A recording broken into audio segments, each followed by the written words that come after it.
স্বাধীন করো, বিশ্ব মুসলিম ঐক্য করো, স্বাধীন স্বাধীন চাই, ফিলিস্তিন স্বাধীন চাই, বিশ্ব মুসলিম ঐক্য করো, ফিলিস্তিন স্বাধীন করো। হাজার মাইল দূরের ফিলিস্তিনের জন্য কাঁদছে বাংলাদেশ। মার্চ ফর গাজায় সংহতি জানাতে ঢাকার রাজপথ যেন একখণ্ড ফিলিস্তিন। ইসরায়েলি গণহত্যার প্রতিবাদে মুহুর্মুহু স্লোগানে প্রকম্পিত ঢাকার রাজপথ। ফিলিস্তিন ফিলিস্তিন ইহুদিবাদ ইহুদিবাদ। নেই কোনো দলীয় ব্যানার, স্লোগানেও শুধু ফিলিস্তিনিদের মুক্তির আকাঙ্ক্ষা। রাজনৈতিক পরিচয় ভুলে এক কাতারে সবাই।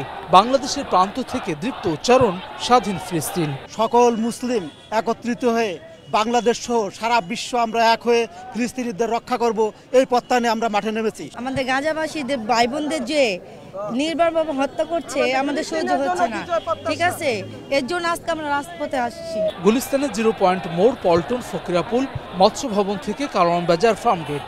ফিলিস্তিনি জনতার পক্ষে লাখো মানুষের অকুণ্ঠ সমর্থন। সবার প্রত্যাশা বন্ধ হবে ইসরায়েলি গণহত্যা।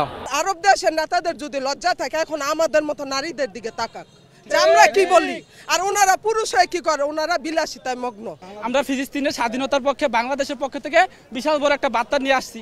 ফিলিস্তিনি নারী শিশুদের প্রতি ভালোবাসা জানাতে রাজপথে বাংলার দামাল নারী শিশুরাও। মানবতার পক্ষে দৃপ্ত উচ্চারণ তাদের।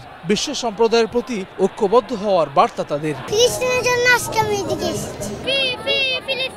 দলমত নির্বিশেষে মানবতার পক্ষে এমন অংশগ্রহণ আশাবাদী করছে সচেতন মানুষদের।